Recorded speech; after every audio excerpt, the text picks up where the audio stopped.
Hola, mi nombre es Joshua y yo les voy a hablar del modelo económico que utilizó Luis Echeverría, el cual fue el modelo de desarrollo compartido.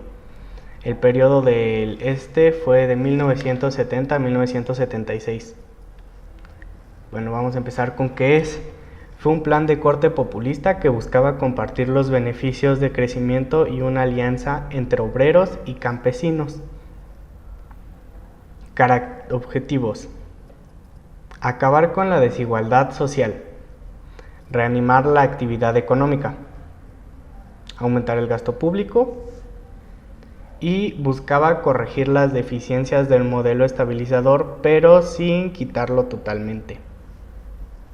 Características principales: el petróleo es la principal actividad económica, mejor distribución del ingreso, fortalecimiento del sistema de economía mixta, aprovechamiento de los recursos naturales, participación del Estado en los procesos de producción y distribución de bienes y servicios. Aspectos positivos: aumentó el apoyo del gobierno estatal al sector industrial, se estimuló la producción de bienes del capital, el gobierno mantuvo un crecimiento económico, restricción de pago para el presidente. Y bueno, ahora vamos a ver lo que es los aspectos negativos. México entró en recesión. En 1971 el PIB registró el crecimiento más bajo desde 1959.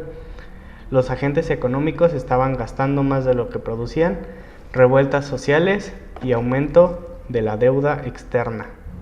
Lo más importante fue que la masacre de estudiantes en el asalto conocido como el Halconazo, también se reconoce el dólar como referencia del sistema monetario internacional.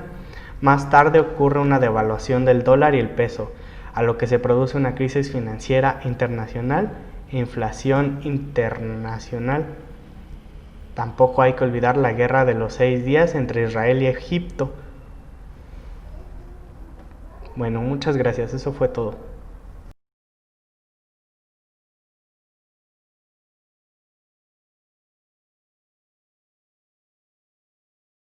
Luis Echeverría fue presidente de México de 1970 a 1976. Los aciertos que él tuvo durante su gobierno fue que intentó realizar una política progresista, también planteó las bases de una apertura democrática y alentó la crítica informática y también la de prensa. Fue construida la red de carreteras, aeropuertos y también puertos de navegación de altura. Hubo uno de Puerto Madero en Chiapas y Puerto Lázaro Cárdenas en Michoacán.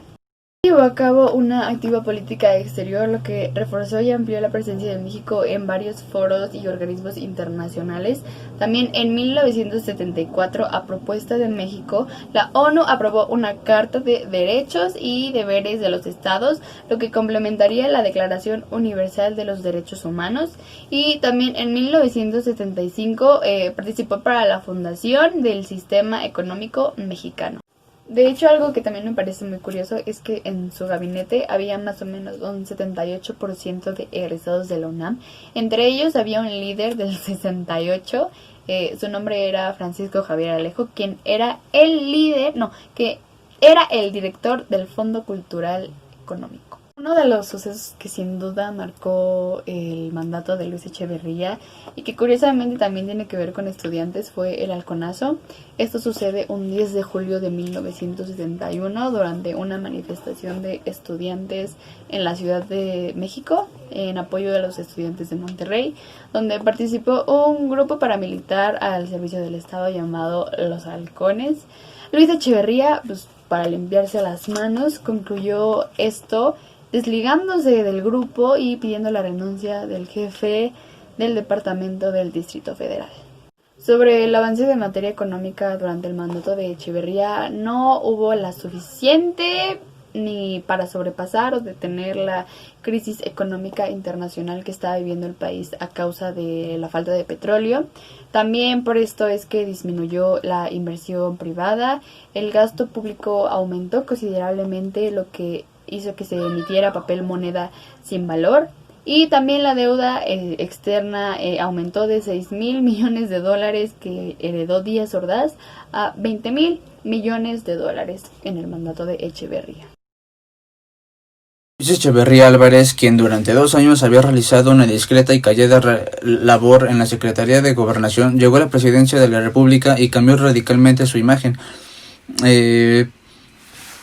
Se mostraba a sí mismo como el mexicano modelo, como si hubiese salido de un mural de Diego Rivera, como si quisiera dejar atrás y hacer olvidar a la gente que él había sido la mano derecha de la línea dura de Gustavo Díaz Ordaz.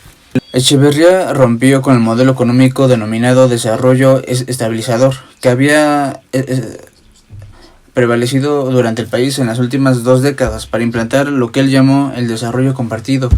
La tesis de los economistas de Echeverría era que el sistema estaba agotado y que había que iniciar un nuevo sistema que consistía en más que en crear riqueza que en distribuir la vida.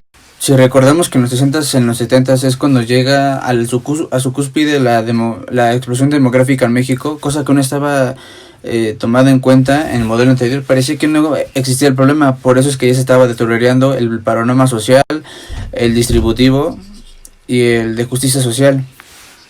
Y en sus afanes distributivos en la riqueza, lo que hicieron fue impedir el crecimiento y el crecimiento de riqueza y el flujo de recursos de inversión. Si había dinero había que gastarlo, y si no había que imprimirlo o pedirlo prestado.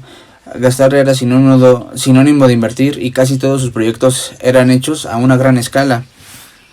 El secretario de Hacienda, Hugo Vermagain, que se oponía al crecimiento desmesurado del gasto público, le dijo al presidente que la deuda interna tenía un límite y que un día llegarían a ese límite. En mayo de 1973, Luis Echeverría aceptó la renuncia del ministro. Poco después, el presidente Echeverría hizo una declaración verdaderamente histórica. A partir de este momento, dijo, la economía se maneja desde los pinos. Le encomendó el puesto de secretario de Hacienda a su amigo del alma, José López Portillo, un hombre con muy poca experiencia económica y política. Tiempo después, nombró a su subsecretario al joven economista Francisco Javier Alejo. Con la creciente participación del Estado en la economía, Echeverría despertó la desconfianza de algunos sectores privados con la relación de los empresarios, que había sido cordial al principio del sexenio, se fue deteriorando. Les llamó riquillos en uno de los informes y logró que estos cerraran filas a una nueva agrupación popular, el Consejo Coordinador Empresarial. Durante el último año del gobierno, ese enfrentamiento provocó un gran desequilibrio en la economía del país, y entonces los nacionales se abstienen de invertir y retiran el dinero de los bancos. Los extranjeros ya no prestan más al país, y se quedan en medio de organizar una serie de proyectos que por una u otra razón no se terminaron, porque estaban mal planeados o porque les faltaban recursos. Y a lo largo de su gobierno tampoco mostró mucho habilidad con el manejo del sector obrero. Echeverría parece alentar la insurgencia de los sindicatos independientes, con el objeto de restarle poder al líder de la CTM, Fidel Velázquez. Esta política permitió que se fortalecieran movimientos como la Tendencia Democrática de los Trabajadores Electricistas, que era encabezado por Rafael Galván. El viejo zorro Fidel Velázquez respondió al desafío. Para asegurarse el control de las organizaciones obreras, presiona y aumenta el salario, que contribuya a que se desate una inflación desconocida en México desde hacía décadas. Al final del sexenio, el poder de Fidel Velázquez se había fortalecido. Echeverría había perdido la batalla entre los empresarios y las organizaciones obreras. Como resultado, la economía del país sufriría un nuevo descalabro. Durante este periodo cobra fuerza la teoría de liberación, una postura que declaraba que la Iglesia Católica debería comprometerse a la opción preferencial ante los pobres. La esposa del presidente, María Esther Suño Echeverría, trabaja a su manera con los desprotegidos y crea instituciones entre los niños abandonados y eso. E incluso llega al extremo de trabajar a hombro en el campo con mujeres y esposas de los funcionarios. Para el presidente Echeverría y su esposa Esther, estar cerca del pueblo era como estar en los tiempos de su admirado general Cárdenas. Y la propia personalidad de Echeverría echó a perder a los programas. Un hombre inapelable, un hombre que no escucha aunque sabía escuchar. Ninguna sugestión o sugerencia, pues era un hombre que hacía tropezar sus propios proyectos. Y a mediados de 1976, el fracaso del experimento económico populista era claro, eminente. Fue muy lamentable. Fue un hombre que el presidente Echeverría, que tenía las mejores intenciones respecto al sector popular, y fue el más afectado porque la inflación que sobrevino, la caída del empleo, obviamente al que más afectó fue a las clases populares. El 31 de agosto de 1976, el tipo de cambio frente al dólar, que se había mantenido en 12.50 durante los últimos 26 años, se sustituyó sobre el 31 de agosto de 1976, el tipo de cambio frente al dólar, que se había mantenido en 12.50 durante los últimos 26 años, se sustituyó sobre una flotación controlada que dio proceso a una sucesiva devaluaciones a las que ha estado sujeta la economía mexicana desde ese entonces. Yo soy Román Farías Hernández y le vengo a hablar del modelo de crecimiento acelerado de López Portillo de 1976 a 1982. Este se caracterizó por tener una política neopopulista. ¿Esto qué quiere decir? Que trajo postulados de la Revolución Mexicana a esa época, por cosas como el nacionalismo y el Estado interventor. Otra fue que adaptó la política monetaria a la carta de intenciones firmada durante el gobierno de Echeverría y el inicio de López Portillo. Otro fue promover una alianza para la producción, tanto nacional, democrática, tanto para la empresa como para el gobierno.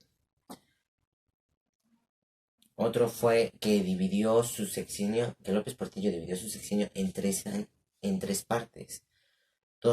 Dos años de crecimiento bajo o nulo, 2 de crecimiento moderado y 2 de crecimiento acelerado. Otro fue la constante compra de empresas para evitar la quiebra de estas, absorbiendo gastos y diferentes cosas. Otra fue la constante que pidió constantemente préstamos a organismos, a banqueros internacionales, tanto canadienses y también a organismos.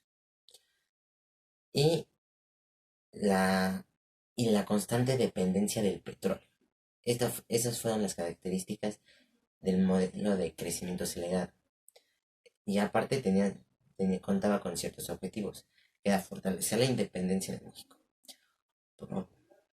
proveer a las familias de empleos y de bienestar mínimo, hacer una mejor distribución de los ingresos, tanto en los sectores de producción y en los sectores geográficos. Otro fue proveer de empleos a todos los trabajadores y que hubiera un desempleo mínimo. Y por estas causas fue que el Estado empezó a comprar empresas quebradas.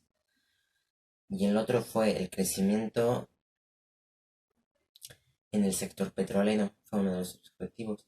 Y además de combatir la inflación estabilizar la economía y ya. Eso es todo de mi parte. Gracias por su atención. Errores y aciertos de López Portillo. Como primer error tenemos el despilfarro de dinero. Cuando López Portillo entra a la presidencia, desde antes ya se necesitaba hacer que se tenía que combatir la gran problemática con el financiamiento, ya que cuando llegó, pues ahora sí que no había como que una buena economía en el país, por lo que se quería hacer impulsar esto, por lo que necesitaba pues ahora sí que invertir, algo que al país no le convenía evidentemente porque pues no había dinero, no había de dónde sacar. Y pues ese fue un error porque cómo pretendía sacar equipo e insumos. Sí, pues ahora sí que no había como, entonces ese fue uno de sus primeros errores. Como segundo error tenemos la producción de petróleo. El general de Petróleos Mexicanos hizo recibir un mensaje al país diciendo que había previstas 200 millones de reservas de petróleo, a lo que se hizo una revisión y se dieron cuenta de que al día salían 30,000 barriles. Entonces, y esto fue un pro y un contra. Cada día, pues ahora sí que el crecimiento era algo extraordinario, por lo que por esto se tuvo que aumentar ahora sí que la producción de petroquímicos, la extracción y la exportación. Algo que tenía que ahora sí que entrar un financiamiento, meter dinero para que esto se llevara a cabo. Algo que evidentemente otra vez no se podía porque no existía esa economía y el tener petróleo era algo bueno, pero sin dinero ahora sí que no favorecía al país. Como tercer error tenemos la construcción de obras monumentales. Esto fue un grave error, ya que gracias a la construcción de estas obras, pues ahora sí que dices, pues cómo, ¿no? Porque no existía ese apoyo, esa economía para poder hacerlo. La compra de empresas en quiebra también, porque pues al final de cuentas no podía sacar nada de eso. Se despilfarró mucho dinero en esto y también entra la corrupción, que en ese entonces sí se dice que López Portillo era un gran actor, porque en su primer discurso prometió mucho a la gente y pues nunca cumplió nada. Entonces la construcción de obras monumentales y la compra de empresas en quiebra fue un grave error que perjudicó al país e hizo que la deuda creciera más. Y como último error tenemos el devaluado de la moneda. Esto ocurre ya que después de todo lo que hizo de la construcción del petróleo, de invertir en todo eso, sabiendo que no había dinero, pues hizo que la crisis creciera más y que ahora sí el gobierno del país se quedara sin dinero, sin nada. Entonces, forzosamente se tuvo que devaluar la moneda y se tuvo que parar el pago de la deuda externa que el país tenía. Entonces, eso perjudicó más al país porque la deuda, pues ahora sí que se quedaría ahí. ¿Con qué pagaría? ¿Con qué iba a pagar si se hizo inversión en todas esas cosas? Entonces, se devaluó la moneda y es algo que pues perjudica bastante al país. Como los aciertos, como primer acierto está la reforma administrativa. La Procuraduría General de la República dedicó su mayor esfuerzo y ahora sí que procuró más este punto, ya que se necesitaba una reforma administrativa. En 1977 se integró la Comisión interna de administración y programación. Como segundo acierto están las reformas en la Cámara de Diputados. Y como último está la informática, que para actualizar los sistemas de la Procuraduría se creó la unidad de informática que contaba con avanzados equipos de computación. Yo hablaré de las variables económicas que tuvo el sexenio de José López Portillo. Primero explicaré lo que es una variable económica. Las variables económicas son los indicadores que se utilizan para medir el valor de la producción. Sin embargo, también se usan como una medida del bienestar de la población de un país. Hay dos tipos de variables económicas que nos ayudarán en el análisis del sexenio de López Portillo. Las variables macroeconómicas, que son aquellas que recogen información de un conjunto de individuos, y las variables microeconómicas, que son las que recogen información de un agente económico a nivel mundial, como lo es una determinada empresa. Ahora que sabemos esto, podemos identificar cuáles fueron las variables económicas que tuvo ese sexenio en aquel entonces. Durante su tiempo, el Estado se había convertido en un auténtico seguro del fracaso de los negocios privados. Con el tiempo, acumuló un gran número de empresas quebradas e ineficientes, que contribuían al crecimiento del déficit público. En 1975, la economía creció 8.5%, una tasa elevada a cuenta del gasto excesivo. Nunca pudo mejorar la distribución del ingreso, más bien empeoró. En 1892, el país tuvo que pagar 14 millones de dólares por concepto de intereses de la deuda, lo que representaba casi la mitad de las exportaciones de bienes y servicios de esa época. Dejó un gran deuda exterior, contraída por los préstamos internacionales. Esto ha sido todo por la parte de nuestro equipo. Espero que les haya gustado y gracias por su atención.